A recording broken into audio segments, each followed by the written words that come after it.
Cek, oke. Assalamualaikum warahmatullahi wabarakatuh. Nah, di pertemuan kali ini saya akan mempresentasikan pertemuan terakhir dalam post-test PPU, yaitu kita akan mengkonsum dari API itu sendiri atau bisa kita sebut dengan REST client. Nah, kita langsung aja ke Android sini. Nah, di sini saya membuat dengan menggunakan yang namanya REST client-nya menggunakan third party-nya Retrofit. Sini menggunakan Retrofit. Nah, untuk mengimplementasikan daripada datanya kan kemarin tuh, data yang kemarin nih data yang kemarin kan, yang kita buat, nah di deploy di server. Nah, untuk mengkonsumnya karena datanya banyak. Kalau di web itu bisa menggunakan perulangan ya. Kalau di Android dia juga bisa menggunakan perulangan. Tapi di sini agak sedikit tricky karena kita menggunakan yang namanya adapter. Nah, adapter sendiri kita menggunakan recycle view sebagai perantaranya. Oke, langsung saja. Di sini saya main activity-nya hanya button-nya, bukan pindah ke satu activity baru. Sini activity yang disebut untuk menampilkan data itu sendiri. Nah, di activity itu sendiri lihat nih. Di activity si data ya nih. Nah, sini. Nah, ini yang ini. Ini merupakan implementasi dari recycle view nih. Yang mana ini berasal dari ini RV block. Ini suatu layout yang kita buat sendiri. RV block bisa kita lihat di si item block ya. RV block di sini item block nih, item block. Nah, ini buat di sini. Jadi dia melakukan perulangan karena dia recycle view, melakukan perulangan dari yang namanya item block. Nah, item block sendiri adalah layout yang kita buat sendiri, kita buat baru lah istilahnya. Jadi dia nggak berkorelasi dengan activity lain gitu. Jadi sendiri nih. Nah, di sini ada yang nama nih, ada ID, TV title, habis itu TV name di bawahnya, habis itu TV description di bawahnya nih dash. Nah, di sini rencana kita menggunakan karena data yang kita masukkan kemarin itu hanya ada ini. Sini saya mencontohkan untuk mengget data dari nama, name, serta alamatnya dengan urutan seperti ini. Sini nama, setelah itu ada name dan alamatnya. Oke, di sini layoutnya telah selesai. Setelah layout selesai, kita kembali ke connectionnya. Jadi setelah perumpamaan dan layout itu selesai atau frontnya atau tampilan UI-nya, kita lanjut ke koneksi kita buat satu persatu biar nggak bingung. Kita buat yang namanya package. Jadi kita sendirikan lah, kita kelompokkan istilahnya gitu. Untuk utils saya menggunakan utils ya, setelah mau namain apa. Di sini connection into API arsip di sini nih. Oke, ini base URL lah istilahnya. Base URL-nya ini. Setelah itu kita declare retrofit-nya, get retrofit client inside by lazy. Ini kenapa by lazy? Ini ada biar mempersingkat aja, ada yang istilahnya manual apa ya, ada satu codingan tapi nggak pakai by lazy, itu agak panjang sih sebenarnya. Jadi kita di sini harus menginkludkan suatu JSON atau declare satu lagi variabel untuk dimasukkan sini. Tapi kalau pakai by lazy dia langsung aja karena suatu metode yang telah diciptakan seperti itu ya. Tapi kita harus menuruti strukturnya dia. Setelah connection selesai, kita lanjut ke namanya get data API. Nah, di sini kita get data. Nah, ini adalah getnya siswa. Kenapa siswa? Karena kita getnya dari sini nih. Ini namanya apa ya? Kalau di web tuh namanya bisa jadi itu adalah controllernya ya. Kita get controllernya kayak gitu, atau metodenya lainnya kayak gitulah. Kita get siswa karena di sini kan udah tadi connectionnya kan. Ini bisa garis miringnya di sini aja, nanti di sini tinggal siswa aja gitu. Atau di sini garis miringnya dihilangin, di sini kita tambahin garis miring siswa kayak gitu. Tapi saya lebih enaknya gini. Habis itu setelah kita get di sini kan, ini nggak cuma get, kita bisa juga put, update, delete dan sebagainya dengan konfigurasi beda juga tentunya. Kita pakai get data, habis itu call. Kenapa call? Kalau biasanya kalau yang standar tanpa adanya, sebenarnya seperti saya terangkan kemarin, kalau standar tanpa adanya nested JSON dia bakal release. Jadi sini bukan call lagi tapi call release, nggak usah apa ya, call array apa ya, pokoknya gitu isinya, call list apa call list lupa saya. Tapi karena di sini nested JSON kita pakai call. Karena apa? Di sini ada JSON object dan di sini ada JSON array kayak gitu. Nah setelah ini di call, kita callnya ke data siswa nih. Ini suatu kelas sendiri yang telah kita ciptakan. Kelasnya di sini model. Oke. Kelas model ini sendiri kita dapatkan dari struktur ini. Nah, untuk mempersingkat buat kelas kayak gini, kita bisa menggunakan yang namanya, sini ada kalau nggak salah itu namanya nih, generate photo from JSON. Nah, ini suatu plugin tambahan third party yang bisa kita dapatkan sendiri. Bisa kita setting lah, di sini ada namanya plugin, kita cari aja itu namanya apa ya. Nih kita lihat nih plugin kita nih, Robo Photo Generator. Kita bisa search aja di marketplace, itu namanya Robo Photo Generator. Jadi dia langsung buat kelas sesuai dengan ini. Jadi kita tinggal kopas saja strukturnya kayak mana, kopas ke pojok itu, dan dia akan menggenerate seperti ini. Jadi kita enak, nggak usah pusing-pusing kayak gitu kan. Nah setelah itu ini selesai, kita masuk ke adapter. Karena ini udah selesai kan, istilahnya mendapatkan datanya, kita ke adapter atau perulangannya itu recycle view. Nah kita buka ini, untuk recycle view seperti ini, di clear basicnya lah istilahnya. Ini biasa, ini list get item count-nya kita dapat dari list ini, yang mana dia release dari data item itu sendiri. Nah data item itu ini, kenapa kita pakai size-nya itu release dari data item, ya kan? Kenapa kok enggak ini data siswa aja? Nah karena yang akan kita lakukan perulangan, yang akan kita tampilkan itu bukan array JSON-nya, tapi ininya, listnya ini, array-nya ini, array yang di dalam JSON nested-nya.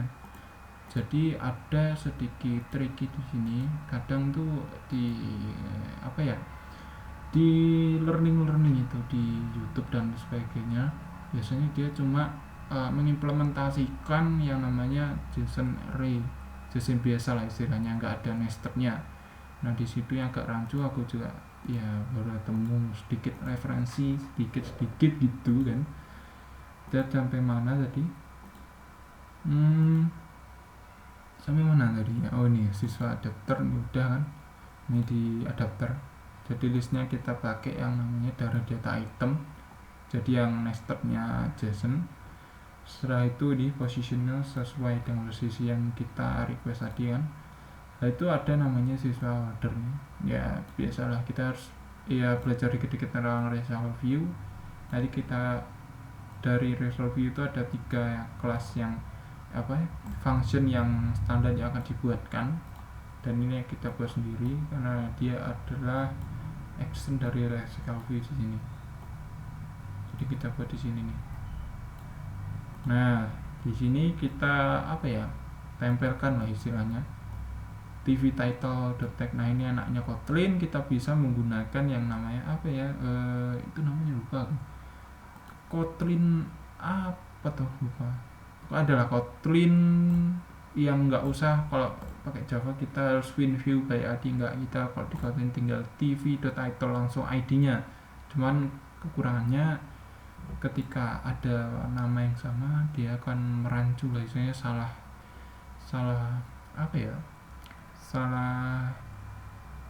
salah tempat bisa jadi gitu. Nah di sini kita pakai TV title, TV name, TV description. Nah, kita tempelkan ke data item, maksudnya kita ganti teksnya. Ini kan TV title dari yang ini ya, yang item block ini kita ganti dengan data item nama sesuai dengan perulangannya ini namanya. Tadi udah data item nama, data item name, data item alamat, kayak itu biasa. Nah, untuk di Android yang terbaru kalau nggak salah Kotlin yang fitur yang ini yang tanpa id itu udah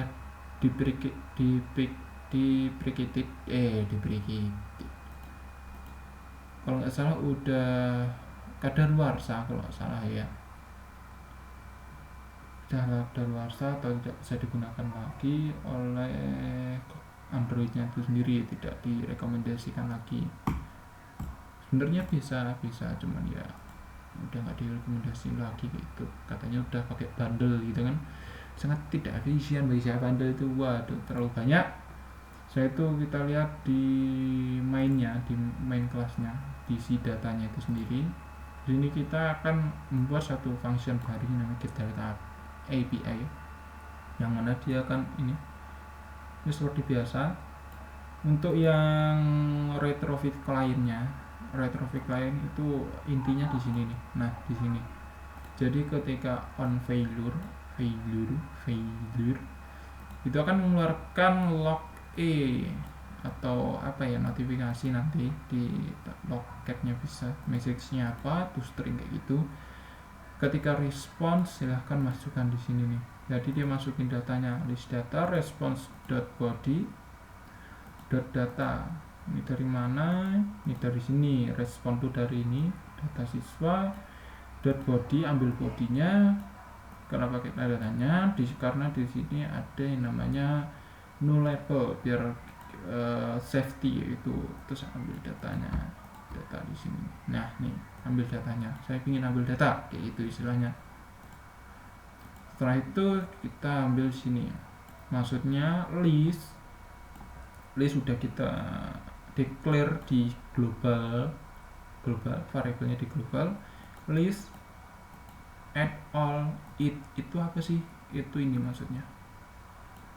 Jadi dia safety langsung ya.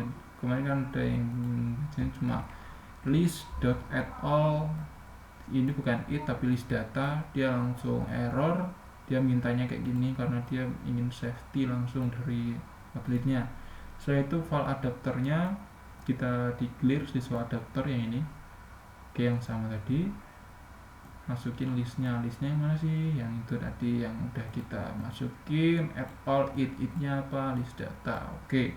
Habis itu rv block. Apa sih rv block? Ini udah kita declare di nih di activity si data. Jadi layout dari si data nih, biar nggak bingung ya, layout dari si data itu ada namanya rv block basically. Nih kan. Oke.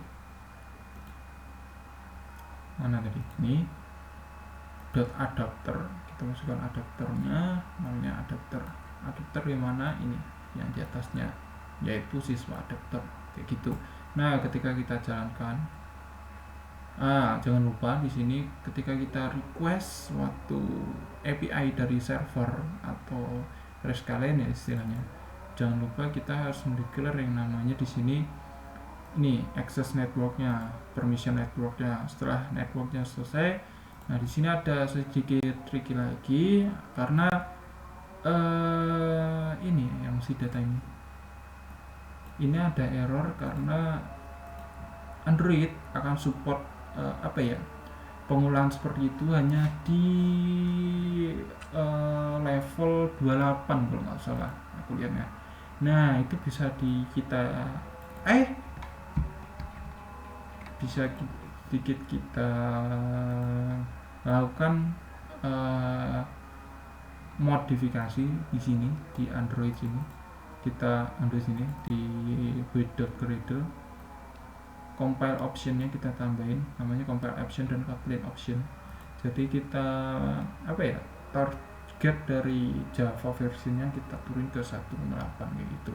Kayak itulah. Jadi dia biar support dari penerapan retrofit yaitu REST client-nya, consume API lah istilahnya kayak gitu.